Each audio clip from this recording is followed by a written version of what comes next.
Assalamualaikum warahmatullahi wabarakatuh. Innal hamdalillah nahmaduhu wa nasta'inuhu wa nastaghfiruh wa na'udzu billahi min shururi anfusina wa min sayyiati a'malina. May yahdihillahu fala mudilla lahu wa may yudlil fala hadiyalah. Asyhadu an la ilaha illallah wahdahu la syarikalah wa asyhadu anna Muhammadan abduhu wa rasuluhu la nabiyya wa la rasula ba'dah. Salawatullahi wa salamuhu ala nabiyyina Muhammadin sallallahu alaihi wasallam wa ala alihi wa sahbihi wa man sanna bi sunnatihi ila yaumil qiyamah. Amma ba'du, fa ya ayyuhal ikhwah rahimakumullah, para peserta keluarga sehat PKU Muhammadiyah Yogyakarta yang berbahagia.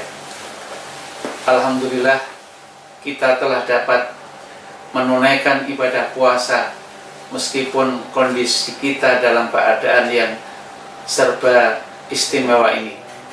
Hari ini kita telah memasuki hari-hari sepertiga terakhir di bulan Ramadan tahun 1441 Hijriah ini. Hari ini materi kita adalah tentang zakat.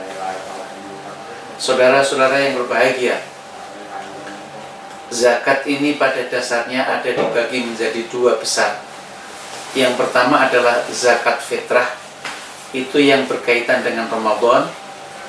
Dan yang kedua adalah zakat harta, yang itu meliputi pembagiannya untuk 8 asnaf, sebagaimana yang Allah firmankan di dalam surah At-Taubah ayat 60.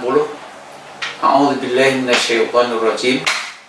Innamas shadaqatu lil fuqara'i wal masakini wal 'alimina 'alaiha wal 'amilina 'alaiha wal mu'allafati qulubuhum wa fir riqabi wal gharimina wa fi sabilillahi wa ibnis sabil fariidatan minallah wallahu alimun hakim. Peserta keluarga sehat PKU Muhammadiyah Yogyakarta, di dalam sebuah hadis yang diriwayatkan oleh Imam Muslim, hadis ini dari sahabat Ibnu Abbas radhiyallahu anhu, bahwa Rasulullah sallallahu alaihi wasallam mewajibkan kepada kita, faradha Rasulullah sallallahu alaihi wasallam zakatal fitri tuhratan lis-shaimi wa tu'matan lil masakin. Tuhratan lis-shaimi minal lahwi war rafasi wa tu'matan lil masakini. Man adda qabla sholati fahiya zakatun maqbulatun wa man adda ba'da sholati fahiya minas shadaqat. Rawahu Abu Dawud. Dari ayat dan hadis ini kita bisa menjelaskan bahwasanya inti daripada zakat fitrah ini berkaitan dengan bulan suci Ramadan.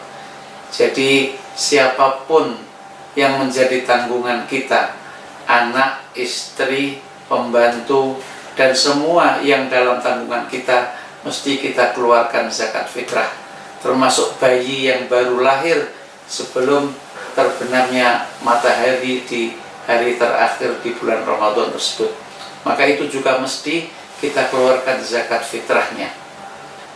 Kemudian untuk zakat harta ini memang berkaitan dengan banyak hal. Zakat harta ini bisa meliputi harta perniagaan, harta tanaman, harta hewan, dan banyak sekali. Dan ini peruntukannya untuk fakir, miskin, dan 8 asnaf yang lain. Mulai dari fakir, miskin, kemudian al-gharim, yaitu orang yang terlilit oleh hutang, dan begitu seterusnya. Orang-orang yang mesti untuk membebaskan budak, dan pekerja yang berkaitan dengan harta untuk dizakati itu atau amil. Kemudian mu'alaf, orang yang dilunakkan hatinya, dan begitu pula orang yang fi sabilillah, orang yang berjihad fi sabilillah, serta para ibnu sabil, orang yang berada di dalam perjalanan kemudian dia kehabisan hutang, dia juga berhak mendapatkan 8 dari 8 asnaf ini. Sementara untuk zakat fitrah ini, manakala kita mempunyai kelebihan pada saat itu, mesti kita berikan kepada fakir miskin, dan itu mesti terbagi pada saat kita sebelum menunaikan sholat Idul Fitri. Jadi dengan demikian, siapa saja yang berkewajiban dizakati dalam zakat fitrah ini adalah seluruh keluarga kita, mulai dari kita, istri kita, anak kita, pembantu kita, dan bahkan anak yang baru lahir ketika itu menjelang terbenamnya matahari hari terakhir Ramadan. Itu mesti kita zakati zakat fitrah tersebut. Peserta PKU Keluarga Sehat Muhammadiyah Yogyakarta yang berbahagia, berapa banyak zakat fitrah ini?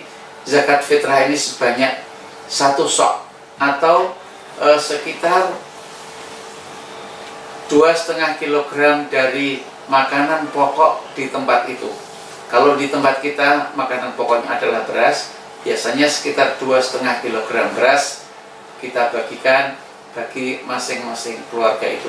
Sehingga dengan demikian mesti itu kita bagikan sebelum terbenamnya matahari hari terakhir itu, sampai saatnya kita menunaikan sholat Idul Fitri. Atau boleh, menurut pendapat yang jumhur, boleh dibagikan kapan saja selagi itu sudah berada di bulan Ramadan. Hari ini kita membayar untuk zakat fitrah, boleh saja. Besok juga boleh, sampai nanti saatnya kita menunaikan sholat Idul Fitri. Bagaimana kalau kita mau menunaikan zakat fitrah itu pada saat kita sudah sholat Id? Maka itu adalah bukan termasuk zakat fitrah. Artinya bahwa zakat fitrah itu mesti disampaikan pada saat sebelum kita menunaikan sholat Idul Fitri. Sebab barang siapa yang menunaikan zakat fitrah setelah sholat Idul Fitri, maka itu adalah sama dengan menunaikan zakat sebagaimana zakat-zakat yang lain. Itulah ibu bapak pemirsa Keluarga Sehat PKU Muhammadiyah Yogyakarta yang berbahagia. Jadi dengan demikian ada beda antara zakat fitrah dengan zakat biasa. Zakat biasa itu tidak mesti disampaikan kepada bulan Ramadan, akan tetapi setiap tahun cukup nisab, cukup haulnya, setelah itu cukup, maka mesti ditunaikan, dikeluarkan zakat malnya itu. Apakah itu zakat perniagaan, zakat profesi, bahkan sekarang juga demikian pula mesti ditunaikan selama itu sudah cukup masa haulnya. Dan para pemirsa Keluarga Sehat PKU Muhammadiyah yang berbahagia, barangkali secara garis besar ada 2 zakat. Yang pertama zakat fitrah, yang itu mesti berkaitan dengan bulan Ramadan, dan yang kedua adalah zakat mal, yang itu kaitannya dengan haul, dengan nisab, dan masa-masa sudah terpenuhinya harta itu dizakatkan. Jadi dengan demikian, insya Allah manakala harta kita sudah cukup untuk diberikan zakatnya, mesti segera kita sisihkan. Dan sebenarnya penunaian zakat ini adalah merupakan pembersih diri. Jadi kalau disebutkan zakat fitrah itu tuhratan lis-shaimi, sebagai pencuci diri, pencuci dari kata-kata yang tidak berguna ketika kita berpuasa. Demikian pula ini mencuci dari perbuatan lahun, dan di samping itu dia sebagai memberikan pemenuhan harta bagi orang-orang yang miskin. Wa tu'matan lil masakin. Jangan sampai ada pada hari itu ada saudara-saudara kita yang keliling keluar masuk rumah sambil menengadahkan tangan. Ini tidak dibenarkan bagi kita yang ada di sampingnya. Sehingga dengan demikian maka itu tidak bakalan terjadi. Ibu bapak peserta keluarga sehat PKU Muhammadiyah Yogyakarta yang berbahagia, barangkali demikian apa yang bisa kita sampaikan kaitannya dengan persoalan zakat ini. Jadi ada dua zakat yang intinya pertama kaitan dengan bulan Ramadan ini, mesti kita menyampaikan harta kepada seluruh segenap anggota keluarga kita. Yang menjadi tanggungan kita itu mesti kita sampaikan. Sementara untuk zakat mal itu berkaitan dengan masa dan siapa yang berhak mendapatkan. Kalau di dalam zakat fitrah di sana tidak ada amil, karena amil itu hanya untuk zakat mal. Ibu bapak para pemirsa keluarga sehat TV PKU Muhammadiyah Yogyakarta yang berbahagia, kalau ada ibu bapak merasa kurang sehat, merasa terganggu kesehatannya, akan memeriksakan diri, maka dipersilakan untuk bisa tindak ke PKU untuk memeriksakan dirinya. Di sana akan dilayani oleh para medis, para dokter, dan keluarga besar PKU Muhammadiyah akan disambut dengan rasa aman, nyaman, yaitu dengan layanan yang islami dan penuh kekeluargaan. Barangkali dengan demikian moga-moga ada manfaatnya. Billahi taufiq wal hidayah. Nasrun minallah wa fathun qarib wa basyiril mu'minin. Assalamualaikum warahmatullahi wabarakatuh.